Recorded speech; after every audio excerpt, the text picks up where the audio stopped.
YouTube, what's going on? It's your boy Cray, and in today's Apex video, I am bringing you all that mastering Wraith guide. Okay, so you guys know, no theatrics on the intro. We dive right into it. So let's dive right into it. Now we're going to get this party started by talking about Wraith's abilities real quick, okay? And again, as you guys know, I will be reading these things right off of apexlegends.fandom.com, okay? First and foremost, we all know one of her intrinsic perks, I should say, low profile, right? So low profile, even though you're more difficult to hit, incoming damage is increased by 5%, right? And additionally, incoming leg shots do the same damage as body shots. Now we know Wraith got that nerf to her hitbox, so hopefully low profile will be getting removed sometime in the near future, all right? Moving on to her actual passive ability, Voices from the Void. You hear a spectral voice audibly warn you if an enemy is aiming at you, an enemy with a sniper rifle is aiming at you, there are traps nearby, there are many enemies nearby, many people have died near you, things of that nature. When you hear the voice, you can share the info with your squad mates as well by the click of a button, okay? Her tactical ability, Into the Void. Wraith plays 2 animations when activating this ability, which takes 1.25 seconds in total. In the first second, she plays a focusing animation. In the last 0.25 seconds, Wraith activates the ability. Wraith skips the focusing animation when she is using her ultimate ability, Dimensional Rift.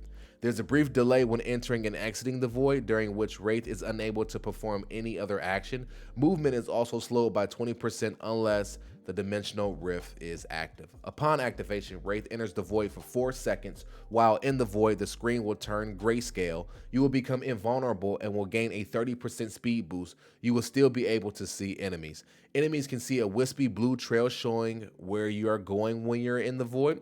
While in the void, Wraith is unable to interact with some objects in the world, including doors, objects placed by abilities, but can use zip lines, okay? And Wraith's ultimate ability, the Dimensional Rift. Wraith places one end of the portal where she activates the ability, then runs to another location and places the other end. Players can then pass through the portal. Oh, lost my train of thought there, sorry. Pass through the portal to take that same path through the void at 5 times the speed they would otherwise. It can be used in either direction. Wraith can run roughly 75 meters before placing the other end of the portal. The Rift energy is shown on the top of your HUD or heads-up display upon activation and does not drain while standing still. If Wraith uses less than 4.72% of the Rift energy, then places the other end of the portal, it will be canceled, allowing her to keep her ultimate charge at 100%. While running to place the other end, Wraith cannot use any weapons, items, or map features, but she does receive a 25% speed bonus and can skip the Into the Void focusing animation. Wraith cannot use another dimension rift while placing hers. That is, she only simply goes past the rift without entering it. I don't know why I stumbled there.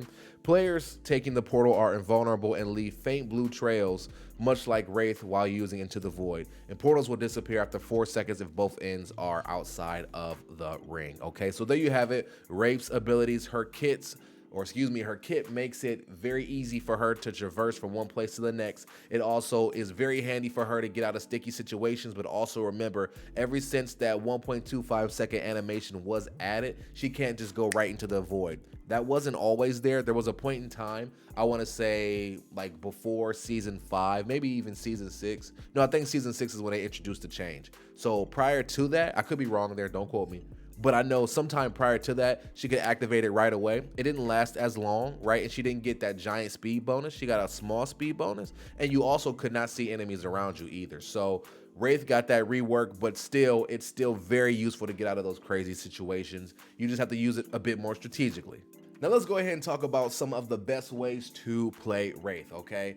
I would say probably one of the best ways to play Wraith is actually you being the smart aggressor. And I want to put an emphasis on the word smart, because back in the day, you didn't have to be the smart aggressor. You could be the dumb aggressor, get taken down to one shot and go right into the void. You could hit somebody with a little yeah, and you're gone. They can't find you. You can heal up, re-enter the fight, and possibly win that fight. Now, again, you got to be a little bit more smart because she has that 1.25 second animation. So again, you got to be the smart aggressor. It's okay for you to take that opening shot, for sure. Actually, I encourage it. Just make sure you have a means to escape. And what I mean by that is make sure you have some type of cover, make sure you have a corner you can run behind, whatever, so you can go into the void, reposition yourself, heal up, and continue engaging in the fight. Or if you need to, escape in that entirety, right? To just disengage from that fight.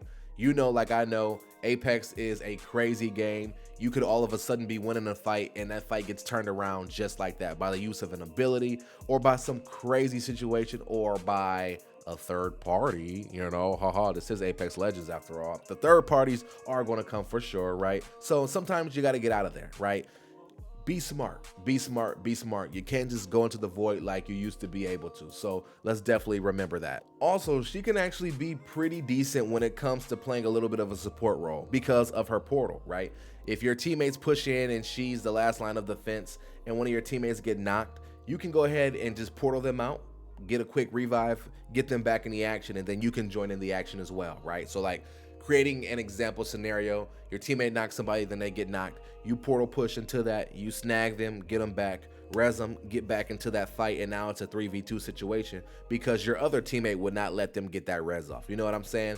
That is a great way to play support when it comes to Wraith.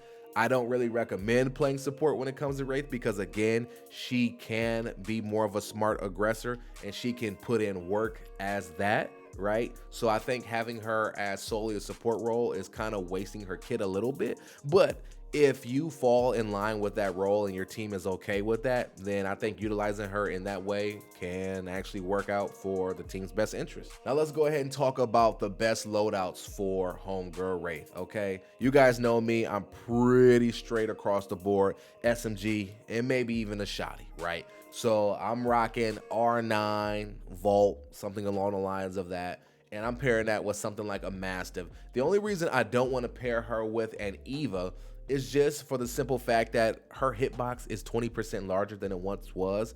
And if you whiff a couple Eva shots, you're dead. No ifs, ands, or buts about it. Now, I know sometimes the Mastiff only hits for 11 or 13, but sometimes that's all you need. Sometimes that is all you need, right? And me personally, I trust my Mastiff shot at this point in time more than my Eva shot. So I'm gonna go with the Mastiff, right?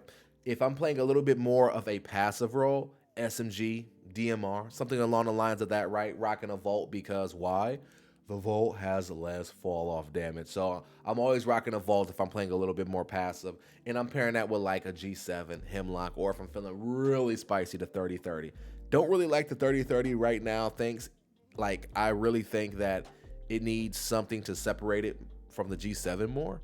But hey, you know, like I said, if I'm feeling funky, feeling spicy, I might rock it out a little bit. You know what I'm saying? And lastly, y'all, just some things to keep in mind as you are playing Wraith, okay? Just remember, her hitbox has been increased by approximately 20%. You ain't bobbing and weaving shots like you used to. You used to be able to bob and weave shots like you was Neo from the Matrix. Like, it was crazy, right? Now, it ain't happening as much, right? So you got to be a lot smarter when you play Wraith than you were in the past, especially with her tactical ability. Again, it takes 1.25 seconds to activate. Can't just pop it, go right into the void, reposition. You got to be smart. So play your angles, right? Play your positioning, and you should be good to go ultimately when you're rocking out with Wraith in that regard. Another thing to keep in mind when you are rocking out with Wraith is you don't have to save your portal, right? So I look at it like this. You should never save your portal if you're pushing into a crazy fight for the third or fourth or fifth party, whatever party you are. You should never save your portal. You should always portal push that because look, I'd rather you burn that portal than get sent back to the lobby, especially if you're playing ranked. Anytime I'm going into a fight and there's a Wraith on my team, I'm like, yo, portal that, because I want the quickest means of escape in case I get a knock and I'm one shot. I need to get out of there, put on a Fiend, put on a bat, get back in the action right away. Wraith is the best way for that to happen, you know, at least for you to not get shot at while that's happening, right? You could argue Pathfinder, but again, if you're on that zip line, you might get one clipped, man. So again, Wraith is probably your best means for that, especially when it comes to being a third, fourth, fifth, sixth, seventh, eighth, ninth, 10th party on somebody, you know? And one of the last things I would say to keep in mind is this. When you're playing Wraith, don't be afraid to call the shots from time to time, okay? You have one of the best means of escape. Actually, you probably have the best means of escape in the entire game. Let everybody know when it's time to get out of there, when it's too hot, right? When you look at your teammates' health bars and everybody's shields is cracked, portal yourself out of there. Or yo, we got to get out if you already got the portal active. Yo, come on. I'm taking port back, whatever. Don't be afraid to do that, because a lot of times our teammates can get in over their heads. I am that teammate that can get in over his head sometimes, right?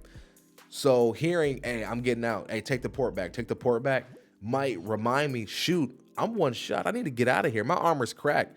I need to drop back, heal up. We need to reposition. We need to get to the ring.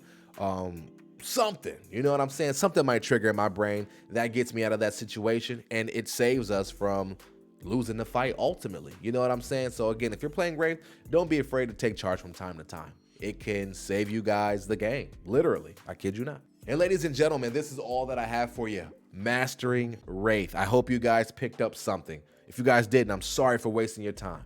If you guys have more Wraith tips, drop them down in the comments below. You guys know we are a community around here, and I only want to help each other grow. I want us to help each other grow, I should say.